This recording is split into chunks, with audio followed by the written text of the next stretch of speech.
باپ کے ساتھ تو سوئے، ماں کے ساتھ ایک بستر پہ نہیں سوئے گا. بیٹی ماں کے ساتھ تو سوئے گی، باپ کے ساتھ ایک بستر پہ نہیں سوئے گی. بات آ رہی ہے سمجھ میں؟ اسی طرح بیٹی جب 9 سال کی ہو جائے، یہ خوب اچھی طرح مسائل سمجھ لو، اس میں آپ مجھے فنڈامنٹلسٹ کہو، تقیانوس کہو، جو مرضی کہہ دو، میں اللہ کا حکم آپ کو سنا رہا ہوں، عمل کرنا ہے کرو، نہیں کرنا ہے تو جیسے چل رہے ہو چلتے رہو، ہم سے سوال نہیں ہوگا. بہت احتیاطیاں ہوتی ہیں. ہم لوگ ہندو نہیں ہیں، عیسائی نہیں ہیں. مسلمان بننا ہے تو تمیز سے بنو بھائی، نہیں بننا ہے تو پھر انگریزوں کے کلچر کو فالو کرو، وہ بہت ایڈوانس جا رہے ہیں آج کل. بار بار کہتا ہوں یہ کیا نہ ادھر کے نہ ادھر کے. تو جب بیٹی 9 سال کی ہو جائے، بیٹی 9 سال، تو باپ پر یہ احتیاط لازم ہے کہ وہ اس کو پیار کرنے میں احتیاط سے کام لے. بہتر یہ ہے کہ اپنی باڈی کو اس کی باڈی سے دور رکھے.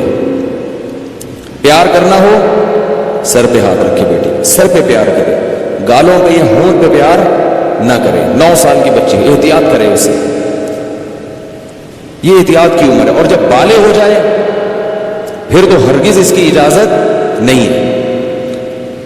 کیونکہ مسئلہ یہ ہے کہ باپ اگر بیٹی کو اس طرح سے پیار کرے اور خدا نخواستہ باپ کے دل میں شہوت پیدا ہو گئی، اور اس کی کچھ تفصیل ہے، یہ خود سے فیصلہ نہ کریں، مفتی سے کسی مفتی کے سامنے پوری صورتحال رکھیں.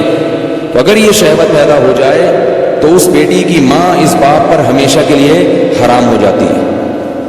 شریعت میں جو سیکچول ریلیشن ہے وہ ایک وقت میں ایک عورت کے ساتھ ہو سکتا ہے. ماں سے ہو گیا تو بیٹی سے نہیں ہو سکتا، بیٹی سے ہو گیا تو ماں سے نہیں ہو سکتا. ایسی اجازت نہیں ہے کہ ادھر بھی اور ادھر بھی، نہ نہ نہ. سوتیلی بیٹی جو ہے نا، قرآن نے کیا کہا ہے کہ جب کسی عورت سے نکاح ہوا تمہارا اور نکاح کے بعد اس عورت سے تمہارا سیکچول ریلیشن قائم ہو گیا تو اس عورت کی بیٹی تم پر ہمیشہ کے لیے حرام ہو گئی. اب اس بیٹی سے کبھی بھی قیامت تک کے لیے نکاح نہیں ہو سکتا. اگر وہ ریلیشن قائم نہیں ہوا اور ریلیشن قائم ہونے سے پہلے طلاق ہو گئی تو بیٹی سے شادی ہو سکتی ہے. قرآن کی اس آیت سے فقہا نے، امام ابو حنیفہ نے اور ان کے شاگردوں نے اور بہت سارے تابعین نے استدلال کیا ہے کہ اسلام میں ایک وقت میں جس عورت سے ریلیشن ہوا اس کی ماں سے، اس کی بیٹی سے ریلیشن نہیں ہو سکتا. نہ حلال، اور حرام تو ویسے ہی حرام ہے، حلال ریلیشن بھی نہیں ہو سکتا. کسی عورت سے جب ریلیشن ہو گیا تو بیٹی سے اب حلال شادی بھی نہیں ہو سکتی، قرآن نے منع کر دیا. کسی عورت سے اگر خدا نخواستہ زنا ہو گیا، اب اس عورت سے تو شادی ہو سکتی ہے، اس کی ماں سے یا اس کی بیٹی سے شادی نہیں ہو سکتی. خوب سمجھ لیں یہ مسئلہ اچھی طرح سے. اسی طرح یاد رکھو کہ اگر داماد نے خدا نخواستہ بہو کے سسر کے ساس کے ساتھ، داماد اور ساس میں کوئی ریلیشن ہوا سیکچول، کس میں؟ داماد میں اور ساس میں، تو یہ جو ساس کی بیٹی ہے یہ اس پر ہمیشہ کے لیے حرام ہو جائے گی. اسی طرح بہو میں اور سسر میں ہو گیا تو یہ بہو اپنے شوہر پہ ہمیشہ کے لیے حرام ہو جائے گی. بات آ رہی ہے سمجھ؟ اگر کہیں ایسا ہوا ہو تو خود سے فتویٰ نہ دے دیں، کسی مفتی کے سامنے باقاعدہ رکھیں. بعض لوگ خود مفتی بنتے ہیں. اس میں کچھ ڈیٹیل ہے مزید، میں ڈیٹیل اگر بتاؤں گا تو بہت لمبی بات ہو جائے گی. تو کسی کے ساتھ ایسا خدا نخواستہ ہوا ہو تو خود سے فیصلہ نہ کرے، کسی مفتی کے سامنے پوری کچھ شرطیں ہیں. تو میں ڈیٹیل میں نہیں جا رہا، میں صرف آپ کو مسئلے کی حساسیت بتا رہا ہوں کہ احتیاط، بولو بھائی، ضروری. کن رشتوں سے احتیاط ضروری؟ سگی بیٹی سے احتیاط ضروری، بیٹے کا اپنی ماں سے احتیاط ضروری، ساس سے احتیاط ضروری، داماد سے احتیاط ضروری. یہ وہ رشتے ہیں. سوتیلی بیٹی سے احتیاط ضروری.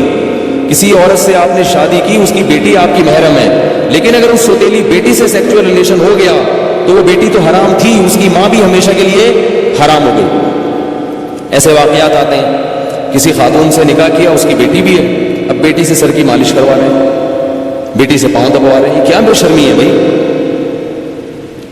جوان بیٹی سے جو ہے نا وہ پاؤں دبوا رہے ہیں، سر کی مالش کروا رہے ہیں. اور بہت سارے ایسے واقعات آتے ہیں. فون آتے ہیں کہ جی جوان بیٹی تھی، اس سے ایسے میں کر رہا تھا تو مجھے شہوت پیدا ہو گئی. میں کیا کروں؟ کیا کروں بھائی، آپ کی بیوی حرام ہو گئی اور کیا کروں؟ حضرت یہ کیا، مجھے تو پتہ ہی نہیں تھا۔ شریعت کے علم، مسئلے کا علم نہ ہونا اس سے یہ تھوڑی کہ شریعت ہی بدل جائے گی۔ آپ گئے پاکستان آئے، آپ کو نہیں پتا کہ لال بتی پہ گاڑی روکنی ہے اور ہری پہ چلانی ہے، آپ کو پتہ نہیں تھا۔ لال بتی پہ آپ سگنل توڑ کے آگے چلے گئے، پولیس والے نے روکا تو آپ کہہ رہے مجھے تو پتہ ہی نہیں تھا کہ لال پہ روکتے ہیں، چھوڑ دے گا آپ کو وہ؟ تو اسی طرح اللہ بھی نہیں چھوڑ دے کہ پتہ ہی کوئی نہیں، آپ کو پتہ ہی نہیں تھا آپ کو۔ تو یہ خوب سمجھ لیں، ان رشتوں میں احتیاط کی بہت سخت ضرورت ہے۔ اسلام پاکیزہ نظام بنانا چاہتا ہے۔ بہو گھر میں آئی ہے تو سسر کے لیے وہ بیٹیوں کی طرح ہے، جب بھی اس پہ نگاہ ڈالے، کیسی نگاہ ڈالے گی؟ بیٹی جیسے، اور اس کو ہاتھ نہ لگائے۔ پیار کرنا ہے بہو کو، سر پہ ہاتھ رکھے۔ سمجھ رہے؟ نہیں سمجھ میں آ رہی نا؟ کیا کریں؟ بہو کو پیار کرنا ہے تو کیا کرنا ہے؟ سر پہ ہاتھ رکھنا، بس بیٹیوں کی طرح سر پہ ہاتھ رکھا بس۔ کیسے بے شرمی کے واقعات آ رہے ہیں، خواتین بتاتی ہیں، سسر صاحب آ رہے ہیں، وہ خواتین کہیں خاتون آئی ہیں بہو امریکہ سے، سسر صاحب ایئرپورٹ میں لینے پہنچے ہوئے اور گلے مل رہے ہیں اس سے۔ بہو کو تکلیف ہو رہی ہے، اس کو شرم آ رہی ہے کہ ہمارے سسر کیا کر رہے ہیں، اس کو شرم محسوس ہو رہی ہے کہ میرے یہ سسر صاحب کیسے ہیں، لیکن وہ بیچاری بول نہیں سکتی۔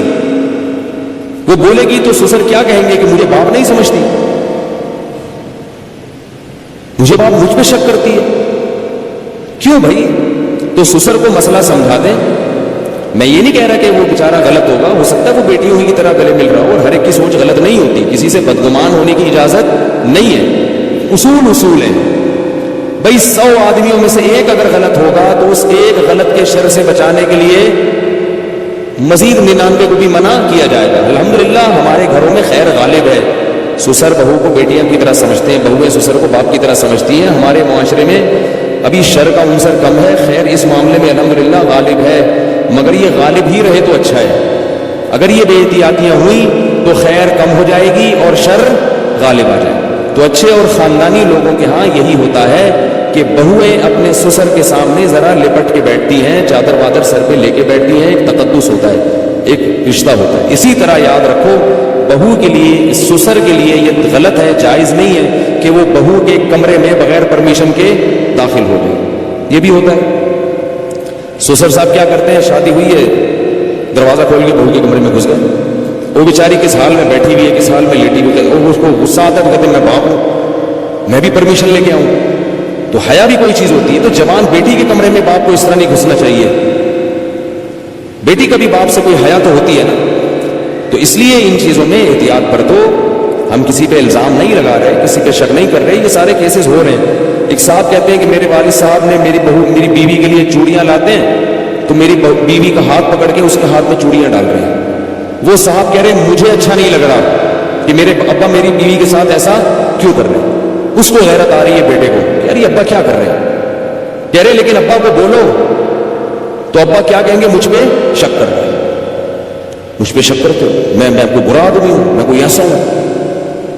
تو بھائی شک کی بات نہیں ہے، ابا کو بتا دو ابا آپ بہت اچھے ہیں، بہت اچھے ہیں، لیکن آپ کو شریعت نے اس کی اجازت نہیں دی ہے کیونکہ اس سے شر پھیل سکتا ہے۔ سعودی عرب کے مفتی اعظم جو سابق تھے، بڑے پرہیزگار عالم تھے، ان کا یہ فتویٰ تھا کہ اگر ساس جوان ہو اور داماد بھی جوان ہو تو ساس کو چاہیے کہ داماد سے پردہ کرے، بہتر ہے، واجب تو نہیں ہے لیکن بہتر ہے۔ اسی طرح اگر سسر بالکل جوان ہو اور بہو بھی بالکل جوان ہو تو بہو کو چاہیے کہ وہ سسر سے اس زمانے میں پردہ کرے۔ تو ہم یہ تو نہیں کہہ رہے کہ پردہ کریں، ہم تو آسانی دے رہے ہیں، پردہ نہیں بھی کرتی تو کم از کم احتیاط لازمی کریں۔ یہ تو وہ رشتے ہیں جو اللہ نے حرام کر دیے، اور دیور کیا ہے، وہ تو موت ہے بھائی، حدیث میں آتا ہے۔ ٹھیک ہے اس سے رشتے حرام نہیں ہوتے، دیور سے خدا نخواستہ کوئی سیکسول ریلیشن ہو گیا تو نکاح پہ فرق نہیں پڑتا، مگر رسول اللہ صلی اللہ علیہ وسلم نے دیور سے اتنی احتیاط کا حکم دیا، فرمایا الحمو موت، دیور کیا ہے، موت جیسے۔